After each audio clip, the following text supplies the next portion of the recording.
ông vợ là đứa bé ông vợ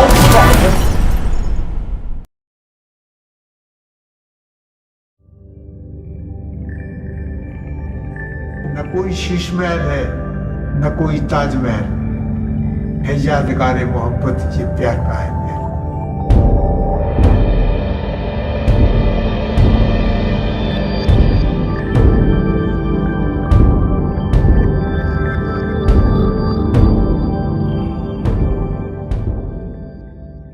हमारी बीवी जो थी वो गोरी थी, हमारी माँ के भाई की लड़की थी। उसने देखा था तो उनका नहीं, मैं तो उसी से शादी करूँगी। तो वो शादी जो है हमारी तय हो गई और जून 1953 में 14 जून की बारात थी और 15 जून की रुखसत। और उसको जब वो शादी होने के बाद वो मेरे साथ गई तो रोटी ठीक से पकाने नहीं आती थी, मैंने पकाना बताया था। फिर वो इतनी बेहतरीन रोटी पकाने लगी थी कि हम तो सवाल ही नहीं है हमारा पकाने का। अब पढ़ने में ये था कि वो कुरान शरीफ तो घर की पढ़ी हुई थी और इसके अलावा हमारे मामू ने कहीं नहीं पढ़ाया। तो हमने उसको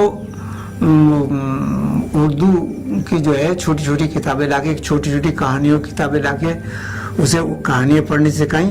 फिर वो नावल थे, वो जासूसी नावल और रोमानी नावल और कौन से वो ला के हमने पढ़वाए। तो वो पढ़ना जानती थी लेकिन लिखना नहीं जानती थी। जब हम फिल्म देखते थे तो वो भी हमारे साथ जाने लगी, नो प्रॉब्लम। और उस ज़माने में वो चूँकि आमदनी कम थी तो फर्स्ट क्लास का टिकट नहीं होता, थर्ड क्लास का 5.5 आने का टिकट लिया करते थे। वहाँ अलीगढ़ में तस्वीर महल है एक पुराना सिनेमा हॉल, तो उसमें देखा करते थे तस्वीर फिल्म।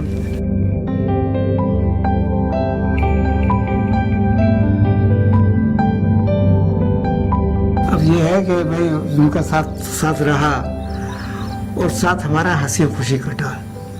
कभी कोई ऐसी बात नहीं हुई जिसमें कि नज़ा हो।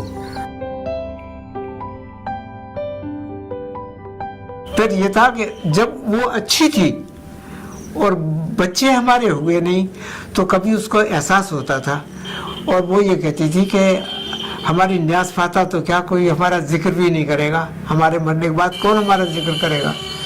तो मैंने ये कहा कि इसी कमरे में थे, मैंने कहा कि इसी खेत में मेरे सामने अगर इंतकाल होगा तो इसी खेत में बीचों बीच में तुझको दफन करके ऐसा मकबरा बनाऊंगा कि बरसों याद रखेंगे लोग। और मैंने आज तक इसमें किसी का एक नई पाई भी नहीं लगाया है। बीवी के मरने के बाद सारे काम मैंने खुद किए।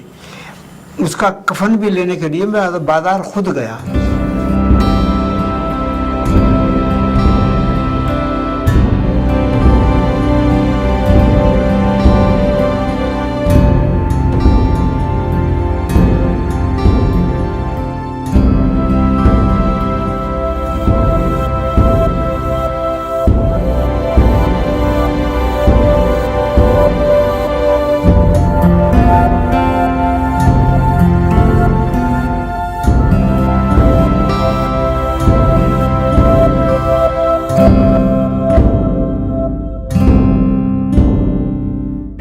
इसकी बुनियाद जो है 10 फीट गहरी है और 27 इंच चौड़ी और एक कंक्रीट की है ये। उसके ऊपर ये जो है ये 15 इंच चौड़ी है। अब इसकी हाइट तो अंदाजन यहाँ से 14 या 15 फुट ऊंचा है दीवार।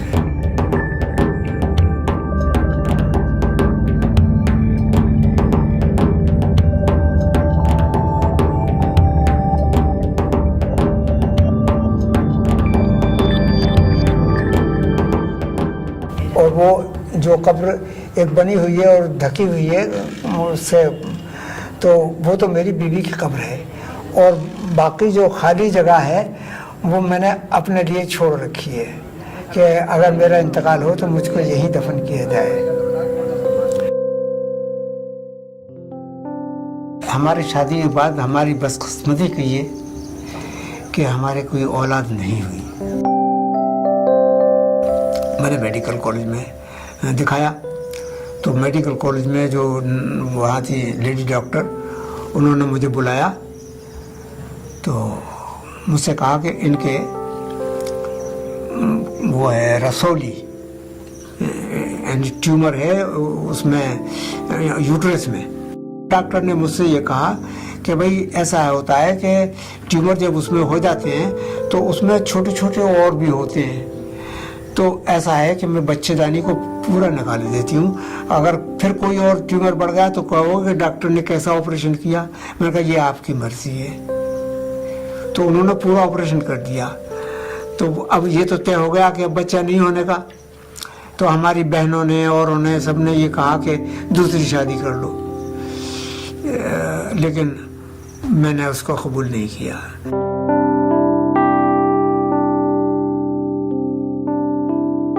बस एक कसक दिल में रह गई कि मरने से पहले जब उसका दूसरा कैंसर हुआ गले का, उसमें बोलना बंद हो गया, तो वो कुछ कहना चाहती थी मगर हम समझ ना पाए, इशारे उसके समझ ना पाए, जबान से वो कह ना पाई।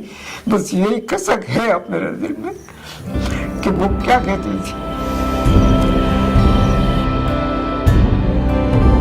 मेरे नाखुदा मेरे राह पर, मेरे रहनुमा मेरे हम सफर, लगे जहां से है तू अजीज तर, तू कहाँ गया मुझे छोड़कर, मेरे शीशे दिल को तोड़कर, तू कहाँ गया मुझे छोड़कर।